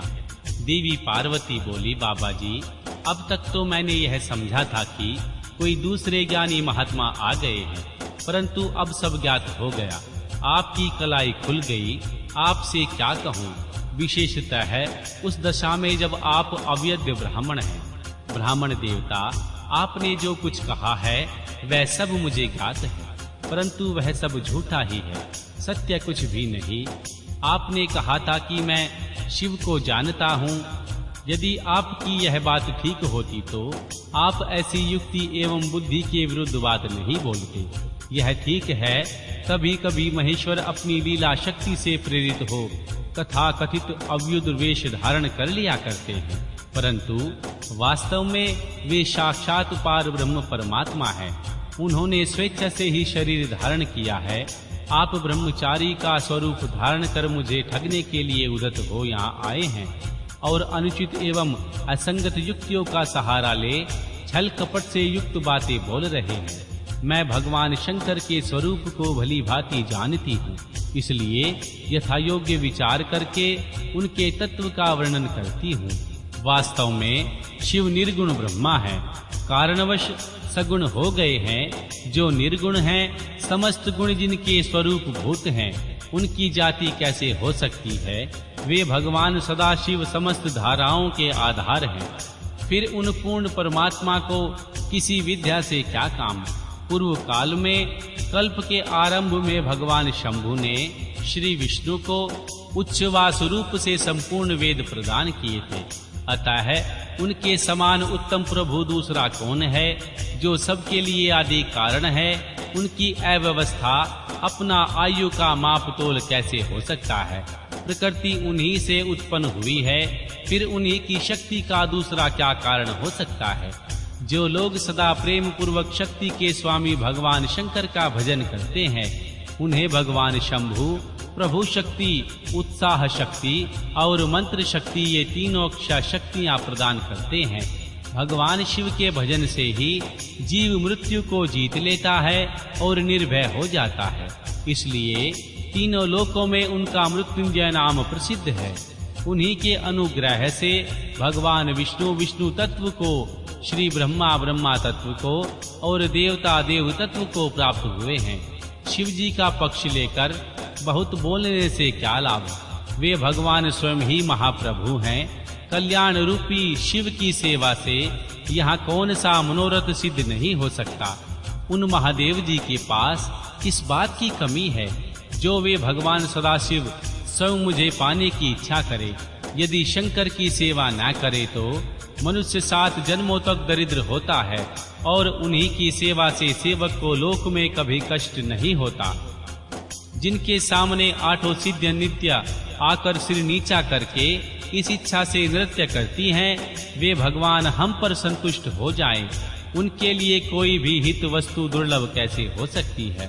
यद्यपि यहाँ मांगलिक कही जाने वाली वस्तुएं शंकर का सेवन नहीं करती, तथापि उनके स्वर्ण मात्र से ही सबका मंगल होता है।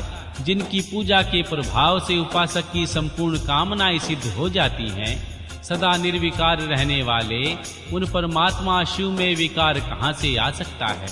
जिस पुरुष के मुख से निरंतर शिव यह मंगलमय नाम निवास करता है, उसके दर्शन मात्र से ही अन्य सब सदा पवित्र होते हैं।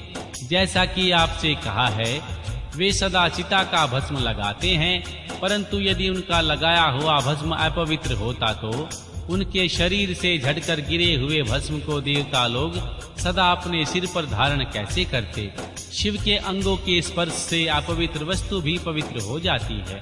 जो महादेव सगुण होकर तीनों लोकों के कर्ता भर्ता और हर्ता होते हैं तथा निर्गुण रूप में शिव कहलाते हैं, वे बुद्धि के द्वारा पूर्ण रूप से कैसे जाने जा सकते हैं?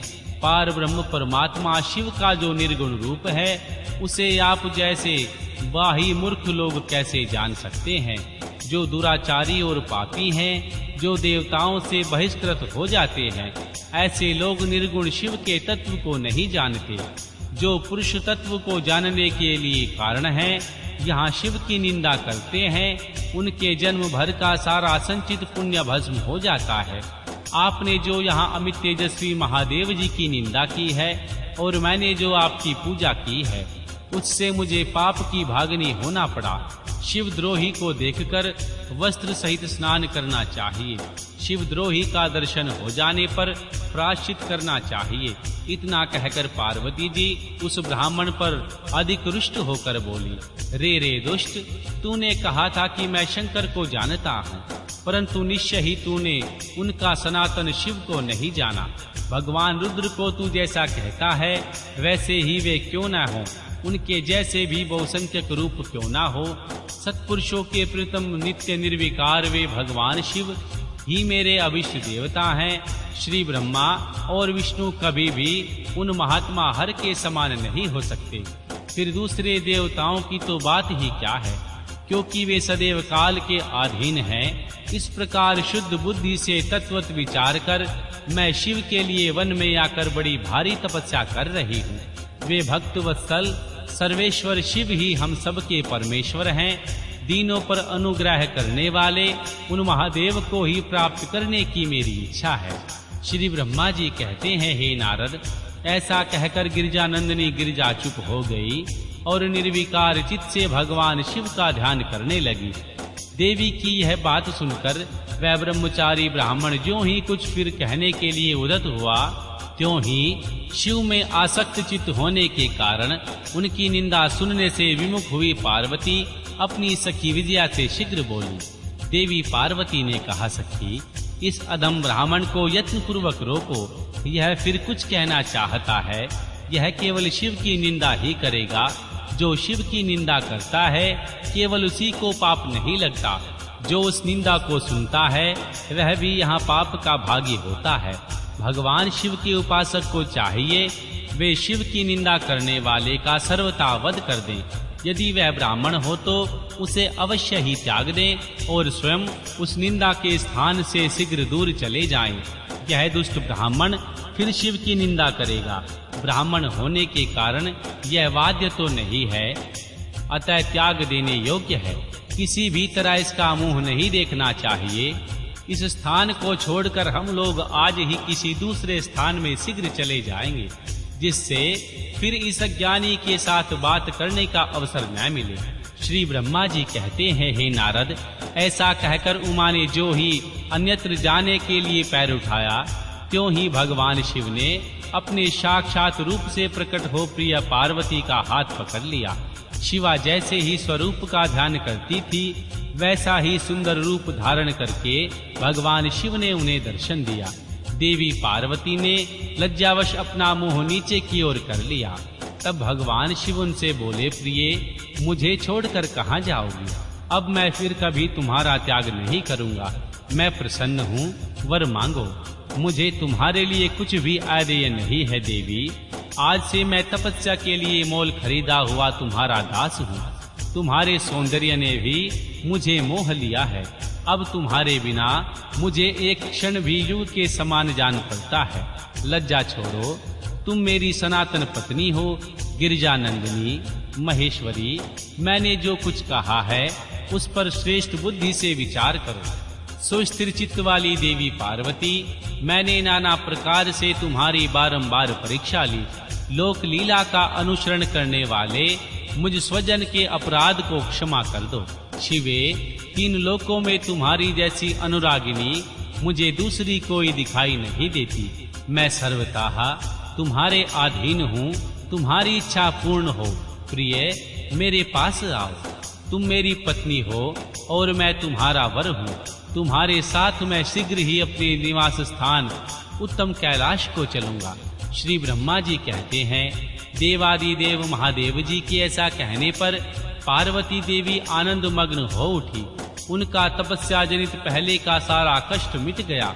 मुनि श्रेष्ठ सती साध्वी देवी पार्वती की सारी थकावट दूर हो गई, क्योंकि परिश्रम फल प्राप्त हो जाने पर प्राणी का पहले वाला सारा श्रम नष्ट हो जाता है।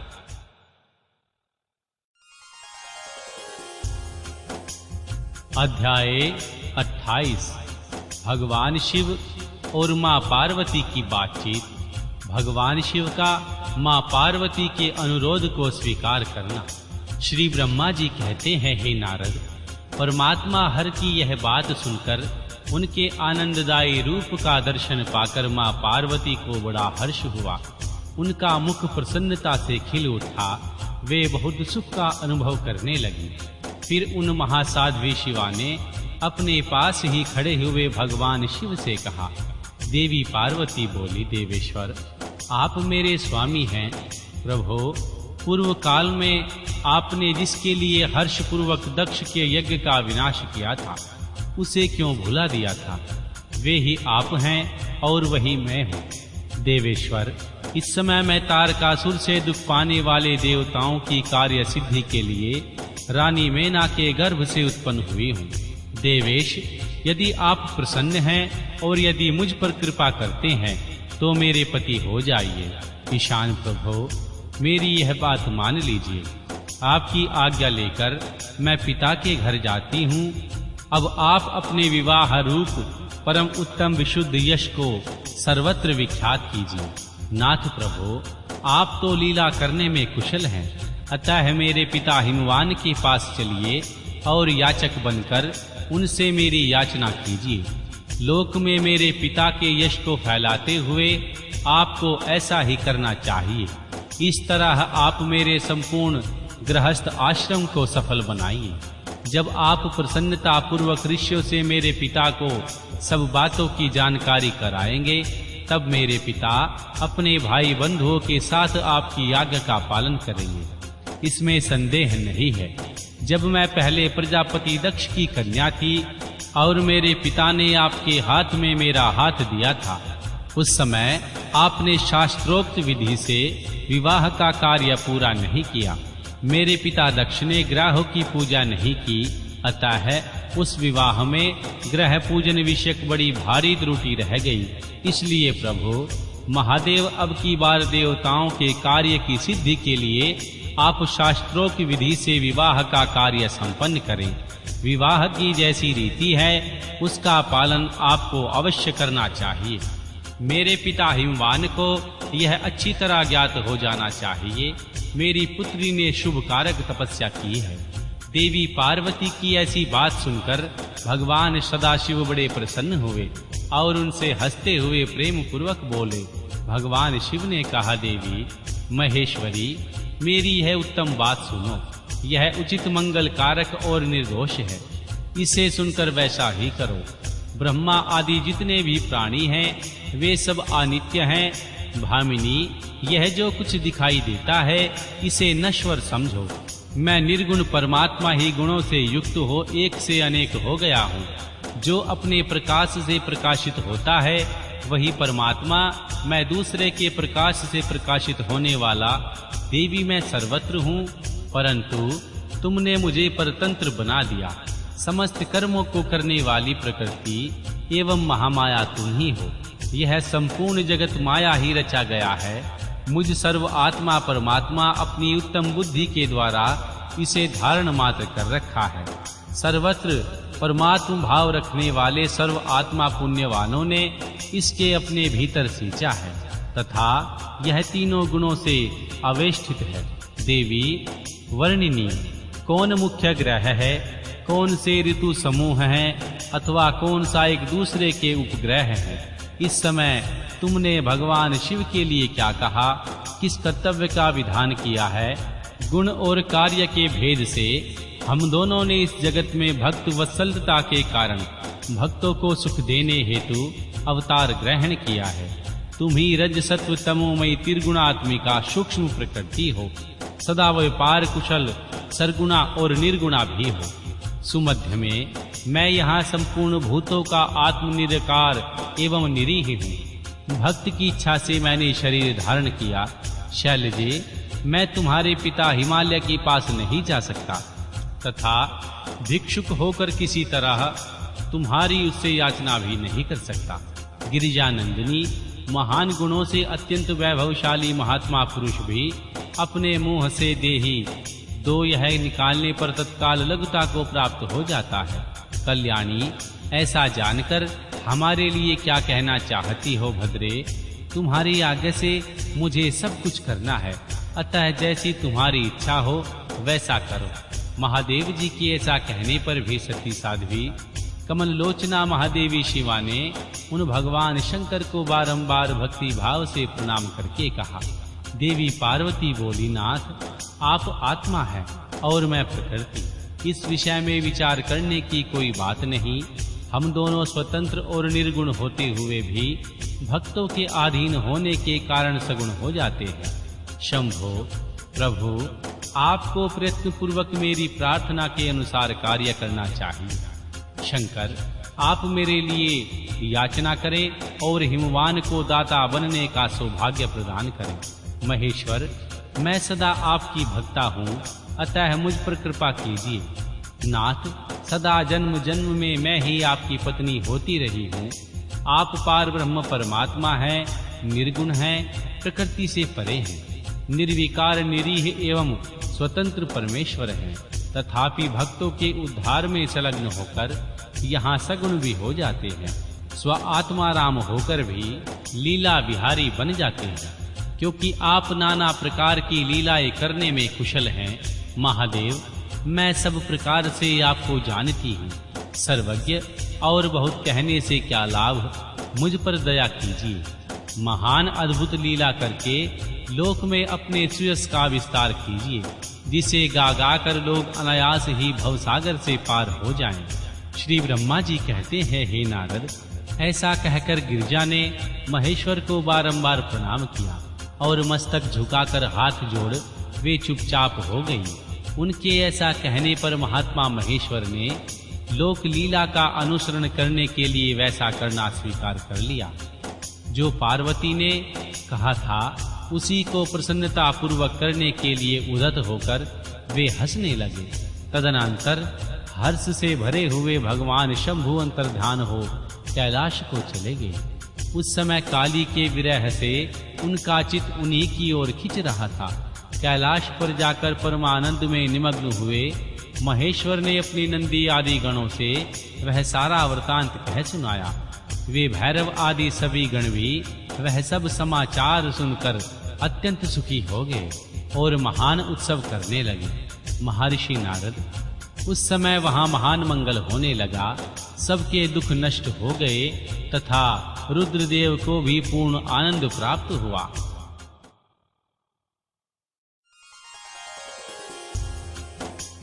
अध्याय 29।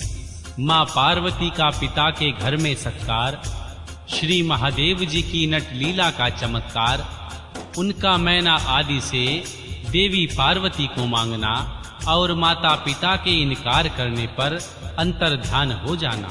श्री ब्रह्मा जी कहते हैं, हे नारद, भगवान शंकर के अपने स्थान को चले जाने पर सखियों सहित मां पार्वती भी अपने रूप को सफल करके श्री महादेव जी का नाम लेती हुई पिताजी के घर चली गई। मां पार्वती का आगमन सुनकर मैना और हिमाचल दिव्य रथ पर आरूढ़ हो हर्ष से विहल होकर उनकी अगवानी के लिए चले। पुरोहित पूर्वासी अनेकानेक सखियां तथा अन्य सब संबंधी भी वहां आ पहुंचे। देवी पार्वती के सारे भाई मैनाक आदि बड़े हर्ष के साथ जय जयकार करते हुए उन्हें घर आने के लिए गए। इसी बीच में मां पार्वती अपने नगर के निकट आ गई। नगर में प्रवेश करते समय शिवा देवी ने माता पिता को देखा, जो अत्यंत प्रसन्न और हर्ष से विहलचित होकर दौड़े दौड़े चले आ रहे थे। उन्हें देखकर हर्ष से भरी हुई काली ने सखियों सहित उन्हें प्रणाम किया। माता पिता ने पूर्ण रूप से आशीर्वाद दे पुत्री को छाती से लगा लिया।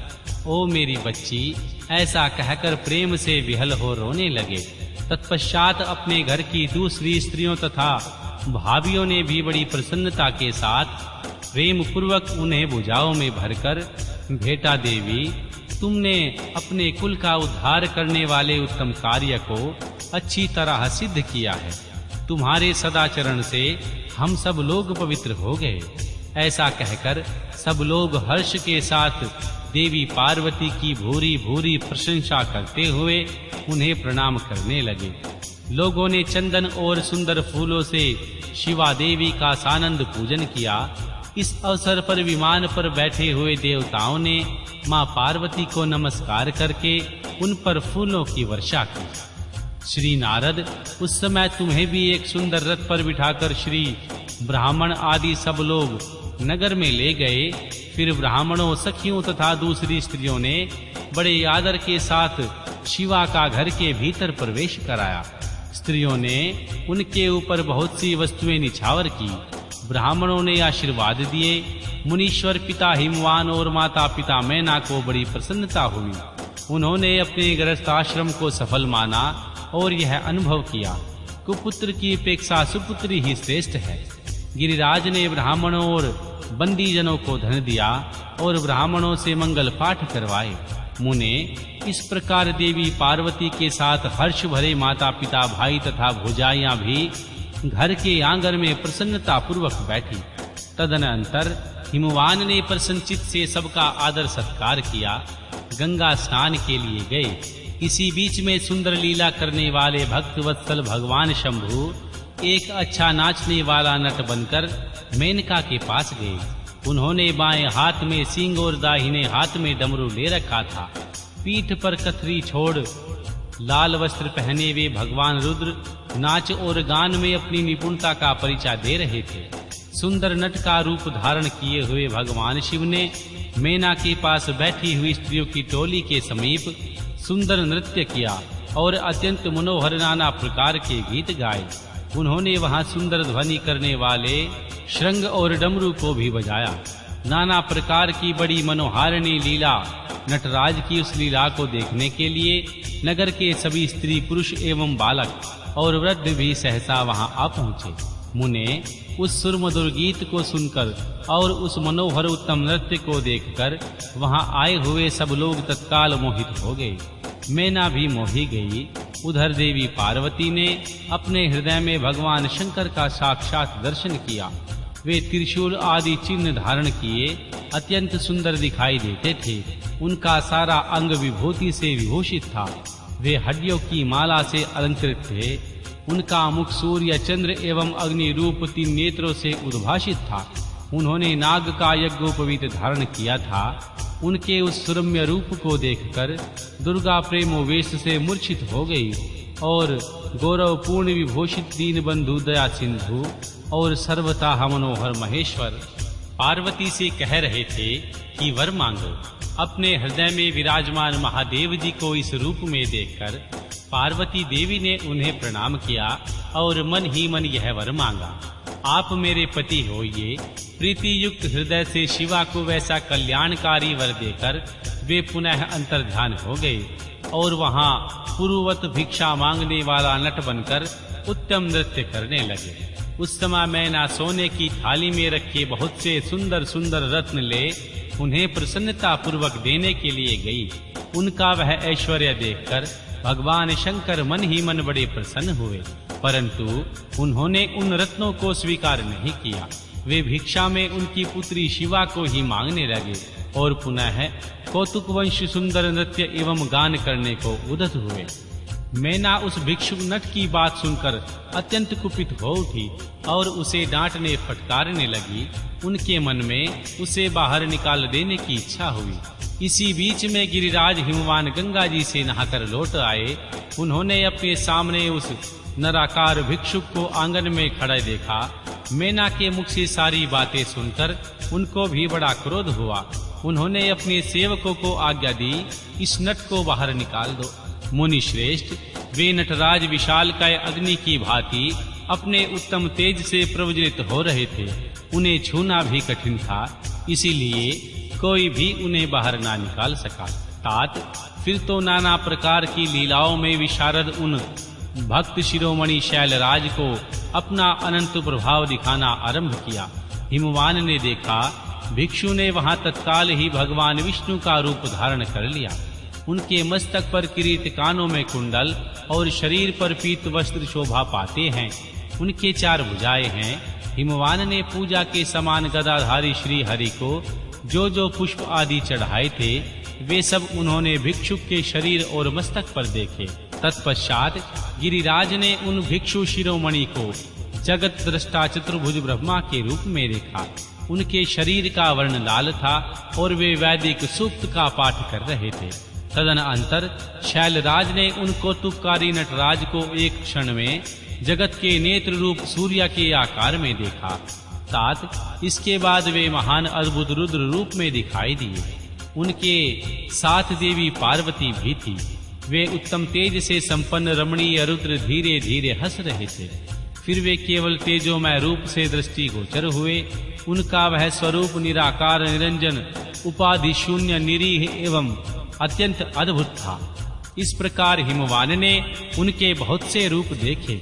इससे उन्हें बड़ा विस्मय हुआ और वे तुरंत ही परमानंद में निमग्न हो गए। तदनंतर सुंदर लीला करने वाले उन भिक्षु शिरोमणि ने हिमवान और मैना से दुर्गा को ही भिक्षा के रूप में मांगा, दूसरी कोई वस्तु ग्रहण नहीं की। परंतु शिव की माया से मोहित होने के कारण शैलराज ने उनकी उस प्रार्थना को स्वीकार नहीं किया। फिर भिक्षु ने कोई वस्तु नहीं ली और वहां से अंतर्धान हो गए। तब मैना और शैलराज को उत्तम ज्ञान हुआ और वे सोचने लगे, भगवान शिव ही अपनी माया से हमें छलकर अपने स्थान को चले गए।